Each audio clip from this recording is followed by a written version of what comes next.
In the fall of 1982, 7 people in the Chicago area collapsed and died after taking over-the-counter medication.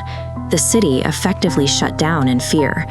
3 days after the first death, a handwritten letter arrived at the headquarters of Johnson & Johnson. The writer demanded $1 million, providing exact instructions to deposit the money into a specific account at Chicago's Continental Bank to stop the killings. Investigators noticed the writing was precise and cynical. More importantly, the letter contained specific details about the poisonings that had never been released to the press. The chronology of that letter seemed straightforward until 2007, when new postal forensics allowed investigators to examine the original postmark. This timeline compares the author's stated writing process against the public record.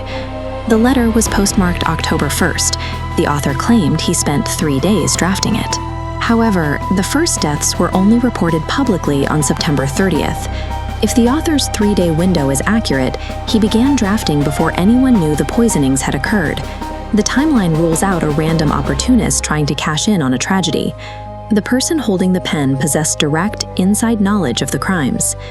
The FBI traced the extortion attempt to a man named James William Lewis, who worked as a tax consultant in Kansas City, Missouri. 4 years earlier, a 72-year-old client named Raymond West had hired Lewis to do his taxes. West was soon found hanging from a pulley system inside his own attic. His body had been dismembered and concealed in heavy plastic bags. On the exact day West was discovered, Lewis was caught attempting to cash a forged check drawn from the dead man's bank account. Lewis was charged with the murder, but the case was dismissed on a technicality regarding an illegal police search. When investigators eventually caught up with Lewis and his wife living under false identities in New York City, he openly admitted to writing the Tylenol extortion letter, but flatly denied any involvement in the actual poisonings. Prosecutors lacked the physical evidence to tie him to the tainted pills. They secured a conviction for extortion, meaning a man with a documented history of severe violence was sent to prison for 12 years, only to be released back into society in 1995. Decades passed until 2007, when the FBI reopened the investigation to apply modern forensic techniques to the original evidence files. Analysts discovered Lewis's fingerprints on the pages of a book about poisoning, specifically the pages detailing the effects of cyanide. They also successfully extracted new DNA samples directly from the original tainted Tylenol bottles. Simultaneously, investigators obtained hundreds of hours of secret audio recordings. A neighbor had spent 20 years recording his private conversations with Lewis, turning every tape over to the FBI. This map plots where victims purchased the medication. The contaminated pills were traced to 6 different stores across the Chicago area. Hitting 6 distinct targets means the perpetrator traveled from location to location with cyanide already prepared. The dispersal was calculated. Yet before concrete murder charges materialized from this renewed push, James William Lewis died of cardiac arrest in his Massachusetts home on July 9, 2023. Despite a mountain of forensic overlap and circumstantial connections, the prime suspect managed to run the clock out on the justice system. While the FBI focused entirely on Lewis, early investigations looked closely at a local dock worker who admitted to possessing potassium cyanide during the exact time frame of the deaths.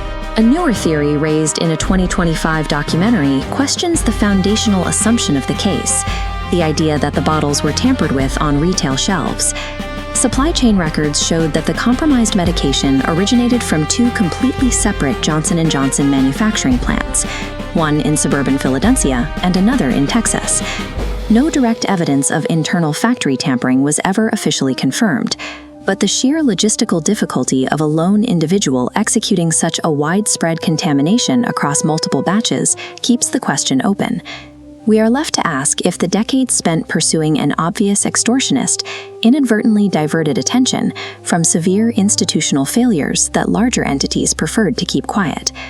Behind the forensic timelines and corporate theories are the 7 people who died in 5 days. The randomness of the targets amplified the public panic. The victims included a 12-year-old girl, a newlywed couple, and a woman who had given birth just a week prior.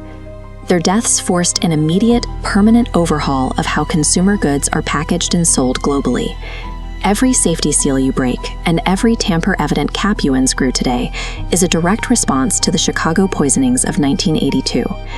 As of 2026, the investigation file in Arlington Heights, Illinois, remains officially open, with no one ever formally charged for the murders. The perpetrator engineered a vastly safer system for public medicine, yet evaded all accountability for the 7 lives it cost to get there.